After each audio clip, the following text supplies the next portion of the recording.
At this time, I have the honor to present to you the moral leader of our nation. I have the pleasure to present to you Dr. Martin Luther King, Jr.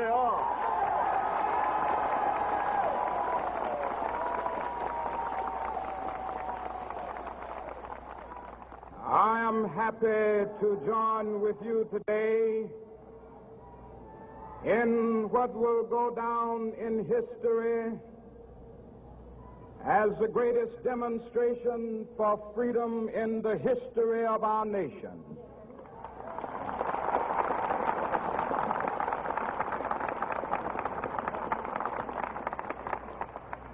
Five score years ago,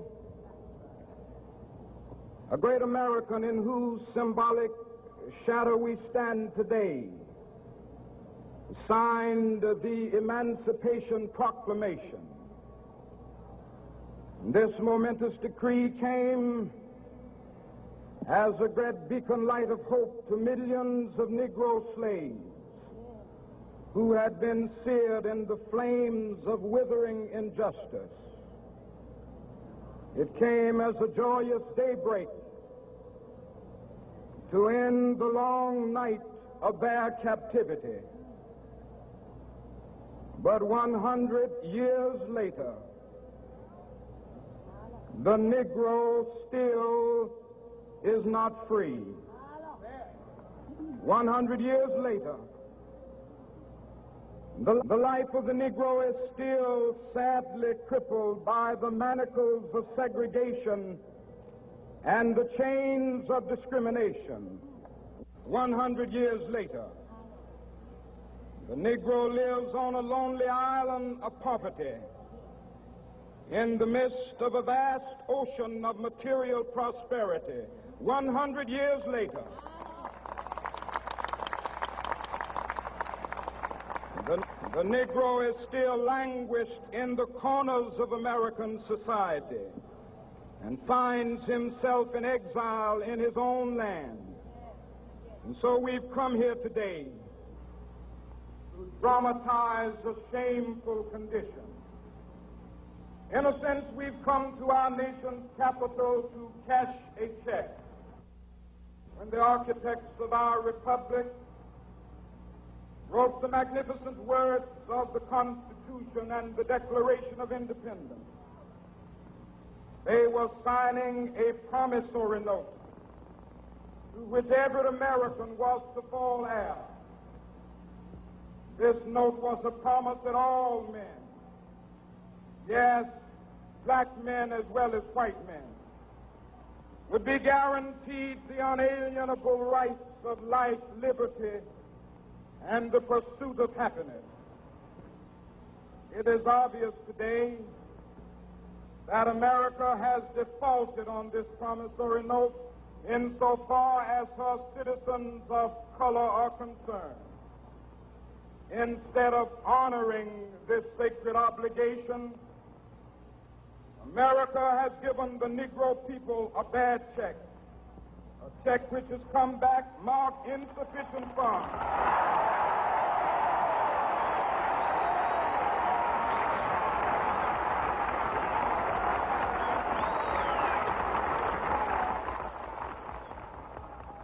But we refuse to believe that the Bank of Justice is bankrupt. We refuse to believe that there are insufficient funds in the great vaults of opportunity of this nation. So we've come to cash this check, a check that will give us upon demand the riches of freedom and the security of justice.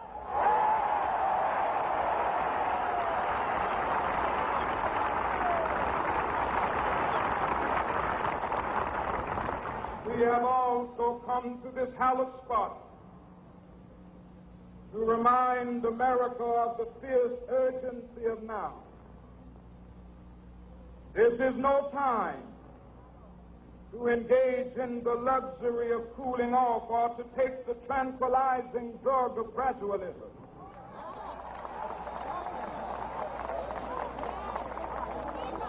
Now is the time to make real the promises of democracy.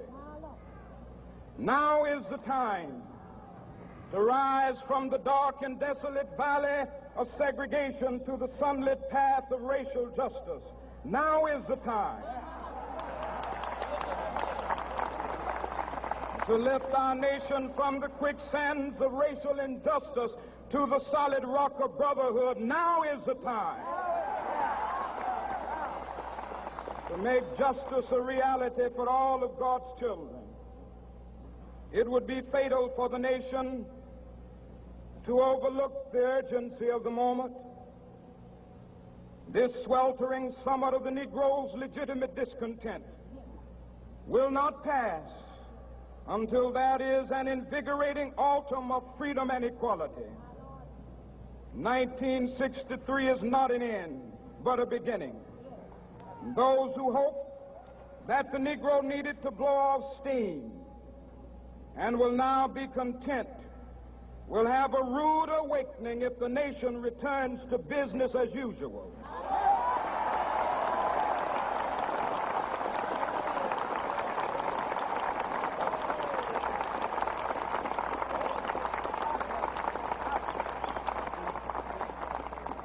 There will be neither rest nor tranquility in America until the Negro is granted his citizenship rights. The whirlwinds of revolt will continue to shake the foundations of our nation until the bright day of justice emerges.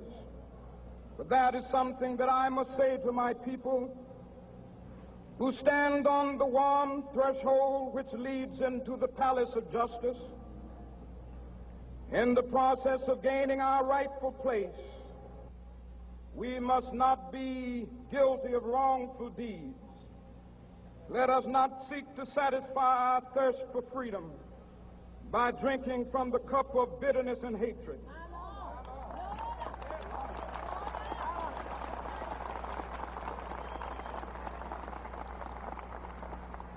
We must forever conduct our struggle on the high plane of dignity and discipline. We must not allow our creative protests to degenerate into physical violence. Again and again, we must rise to the majestic heights of meeting physical force with soul force. The marvelous new militancy which has engulfed the Negro community must not lead us to a distrust of all white people. For many of our white brothers, as evidenced by their presence here today, have come to realize that their destiny is tied up with our destiny.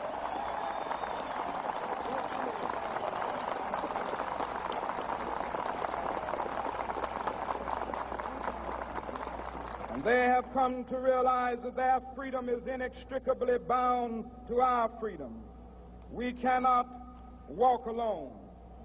And as we walk, we must make the pledge that we shall always march ahead. We cannot turn back. There are those who are asking the devotees of civil rights, when will you be satisfied? We can never be satisfied as long as the Negro is the victim of the unspeakable horrors of police brutality. We can never be satisfied as long as our bodies, heavy with the fatigue of travel, cannot gain lodging in the motels of the highways and the hotels of the cities.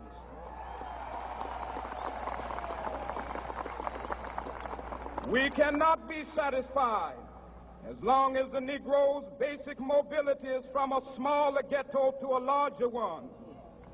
We can never be satisfied as long as our children are stripped of their selfhood and robbed of their dignity by signs stating for whites only.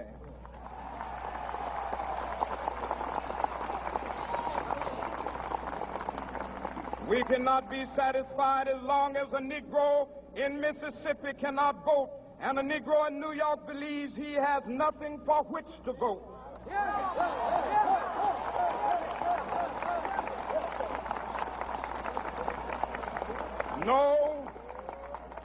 No, we are not satisfied, and we will not be satisfied until justice rolls down like waters and righteousness like a mighty stream.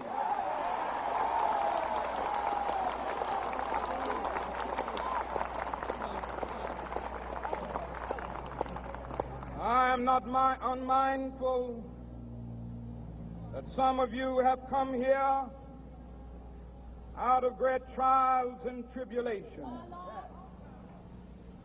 Some of you have come fresh from narrow jail cells. Some of you have come from areas where your quest for freedom left you battered by the storms of persecution and staggered by the winds of police brutality. You have been the veterans of creative suffering. Continue to work with the faith that unearned suffering is redemptive. Go back to Mississippi. Go back to Alabama. Go back to South Carolina. Go back to Georgia. Go back to Louisiana. Go back to the slums and ghettos of our northern cities. Knowing that somehow this situation can and will be changed. Let us not wallow in the valley of despair. I say to you today, my friend,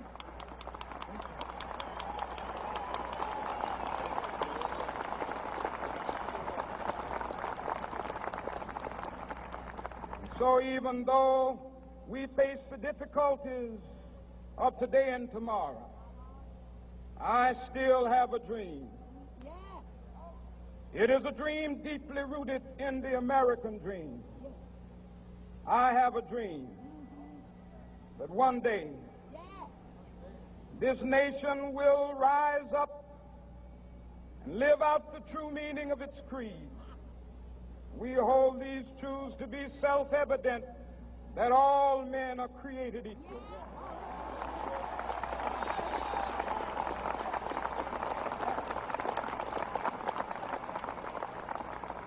I have a dream that one day on the red hills of Georgia, the sons of former slaves and the sons of former slave owners will be able to sit down together at the table of brotherhood. I have a dream that one day,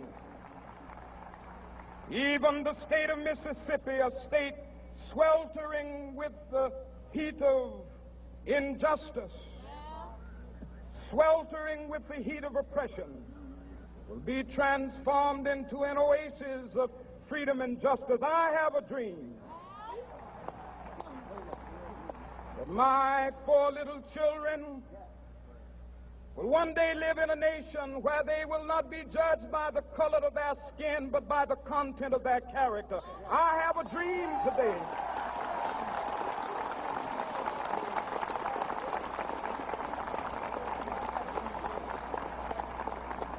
I have a dream that one day down in Alabama, with its vicious racists, with its governor having his lips dripping with the words of interposition and nullification, one day right there in Alabama, little black boys and black girls will be able to join hands with little white boys and white girls as sisters and brothers. I have a dream today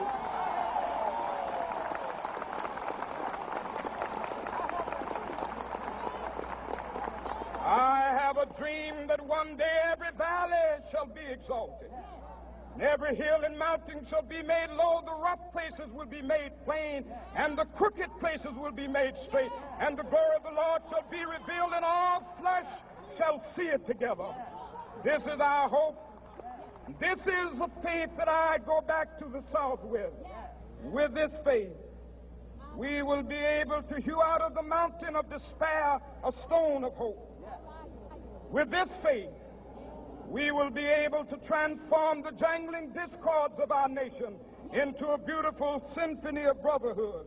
With this faith, we will be able to work together, to pray together, to struggle together, to go to jail together, to stand up for freedom together, knowing that we will be free one day.